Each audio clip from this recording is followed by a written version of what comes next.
मतलब कोई महिला वकील के पास आती ज़्यादातर जिन केसों में मतलब उनका एक ही इंटेंशन ये रहता है कि ससुराल को पूर्व को जेल कराना है, जेल की चक्की पिसाना है। तो वकील साहब के पास आके बोलेंगे साहब ऐसे हुआ, ये बात हुई है, तो वकील साहब क्या कहेंगे फिर पता है? नो प्रॉब्लम, टेंशन नहीं है, तुम बोल रहे तुम्हारे पैरों में ला के गिरा देंगे, टेंशन आएगा। ठीक है, नहीं वकील साहब तलाक नहीं देना मुझे, लेकिन मेरे साथ बहुत ज़्यादा प्रताड़ना की गई है, तो उसमें मुझे उनको पूरों को एक बार जेल की हवा खिलानी बस। नो नो, कोई दिक्कत है नहीं, उनके पूरी खानदानी समेत। तुम बोलो तो दूर वाले कोई रिश्तेदार है कि उनके? हाँ, बहन बहन कोई है उनके, मामा अम्मा बुआ हुआ, हाँ साहब को तुम बोलो कि 3 दिन में जेल डला देंगे, दिक्कत है नहीं। ठीक है जी, कितनी फीस लगेगी?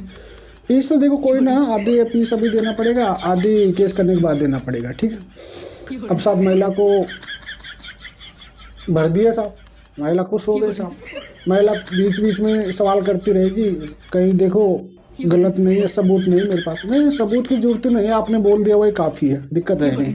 बस आप तो आज इंतजार करो, आधी फीस दे दो बस, उसके बाद कोई दिक्कत नहीं। कल मैं एफआईआर करा देता हूँ, कल केस, और परसों तो चक्की पीसने लग जाएंगे ससुराल वाले जेल जाके। ठीक है। पत्नी ऐसी देखती रहती है, साल निकल गया, 2 साल निकल गया, वकील की तरफ झांकती रहती है। एंड में समझ आता है कि बिना सबूत के कुछ नहीं होता है।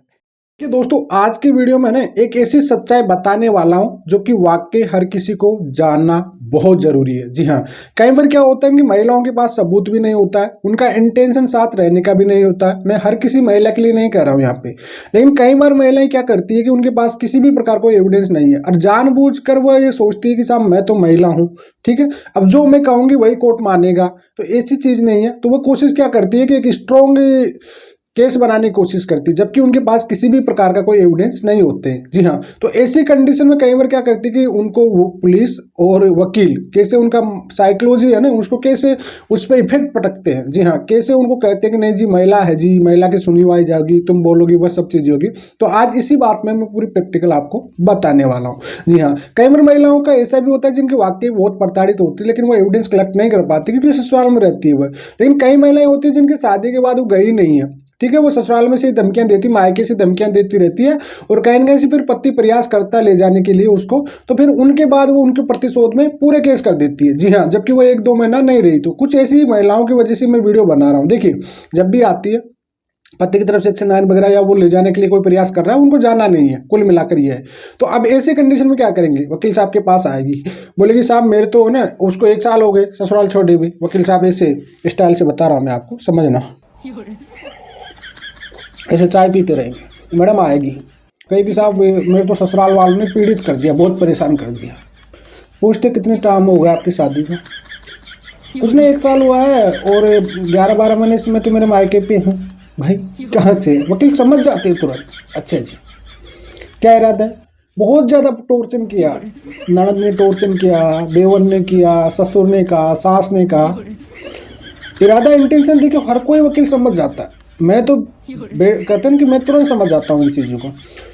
हाँ जी, फिर कहती कि सबूत सबूत कुछ नहीं है मेरे पास। वकील पहले 101% सभी वकील कहेंगे भाई जब सबूत नहीं है तो फिर वो मतलब है नहीं। ठीक है, सेक्शन 9 क्या किया, तो सेक्शन आपको ले जाना चाह रहा, नहीं जाना नहीं है, जब तक उनको अकल ठिकाने नहीं आएगी ना तब तक नहीं जाना। फिर वकील साहब समझ जाते हैं कि नहीं, फिर वकील साहब कहेगा हाँ जी हो जाएगा, कोई दिक्कत है नहीं, ननद को भी जेल करा देंगे और सास को भी करा देंगे और उसको भी करा देंगे। ठीक है जी, साइकोलॉजी को, क्योंकि वकील है ना एक ऐसी कला होती है जो आपकी साइकोलॉजी पे, जी हाँ साइकोलॉजी पे इफेक्ट पड़ता है उससे डायरेक्टली, और एक तरफ ब्रेन वॉश करना, बिल्कुल जो आप कहोगे वही हो जाओगे। ठीक है, बिल्कुल हो जाएगा साहब, कंप्लीट है ही नहीं। क्या होगा? फीस, बस फीस तो आपको देना, आधी फीस अभी दे जाओ, आधी फीस कल केस करता हूँ, परसों वो सब चक्की पीस लेंगे। भाई जब आपके पास सबूत ही नहीं है, आपको जब वकील ने इशारे में समझा दिया पहले कि भाई आपके पास एविडेंस होना चाहिए, जबकि नहीं है आपके पास, तो जबरन फिर क्या करोगे आप? वही होता है, बिना एविडेंस के आप कुछ भी नहीं कर सकते। उसी प्रकार से पुलिस के पास चले जाओ आप, ठीक है, पुलिस भी यही करेगी। ठीक है, पुलिस भी कहेगी महिला है, क्योंकि अब कई जगह महिला जैसे होते हैं महिला सेल हुए होते हैं, नाम के महिला सेल होते हैं, लेकिन सुनवाई नहीं होती वहाँ ज़्यादातर। देखिए कई जगह ऐसे भी होते हैं जहाँ पे जानबूझ के प्रेशर किया जाता है, जो चीज़ें लिखी नहीं होती है उनको भी बड़ा चढ़ा के लिखा देते हैं ना, केस स्ट्रॉन्ग बन जाएगा। जब तक आपके पास, देखिए पुलिस आरोपी से चल सकती है, आरोपी से आपकी एफआईआर दर्ज हो सकती है, लेकिन कोर्ट आपका सबूत मांगेगा ही मांगेगा। जो चीज़ें आप लिखा रही हो उनके सबूत मांगेगा ही मांगेगा। तो ये गलती कभी भी मत करो आप। जी हाँ, आए दिन ये आने वाले सवाल बहुत सारे आते हैं, बट इन सवालों को आपको सॉल्यूशन देखना पड़ेगा, समझना पड़ेगा, तभी जाके आपका रिश्ता पड़ेगा। और कोशिश हुआ करिए कि रियल इफेक्ट पे बात करिए, रियल जो चीज़ हुई है वहीं पे बात करिए, फालतू पे चीज़ें मत करिए। भले ही छोटी कंप्लेंट हो जाए आपकी, लेकिन एक्चुअल में जो बात होती है वही लिखिए आप लोग, तब आपको 101% इंसाफ मिलेगा। ऐसा नहीं है, ना कोई वकील चूतिया बना पाएगा, ना कोई पुलिस आपको पागल बना पाएगी। इस वजह से फालतू में, अगर इनडायरेक्टली आपका इरादा इंटेंशन गलत है, तो इस कंडीशन में भाई कोई नहीं हारेगा। कोर्ट सबूत मांगता है, ठीक है, और आप जाके फिर आगे जाके कोर्ट में कह देते हम तो कुछ नहीं है जी, ऐसा नहीं चलेगा। ठीक है, आजकल तो लाइव स्ट्रीम देखते हो ना आपने, पूरे हाई कोर्ट की लाइव स्ट्रीम आती है आजकल, वीडियो कॉल आती रहती है, सब कुछ तो आपको समझ में आ गया होगा। तो इस वजह से ये फालतू की चीज़ें नहीं है, एविडेंस हो तभी केस करो, अपनी बर्बादी मत करो, एंड में तुम्हारी बर्बादी हो जाएगी। ये जेल की चक्की की ये प्रतिशोध की, फैमिली के मामले, डिस्प्यूट के मामले बैठ के सॉर्ट आउट कर लो, सबसे बेस्ट है। ये हकीकत सच्चाई बता रहा हूँ मैं, बाहर के बाहर जितना आसानी से सॉर्ट हो जाए वह चीज़ सबसे परफेक्ट है। तो उम्मीद करता हूँ आपको समझ में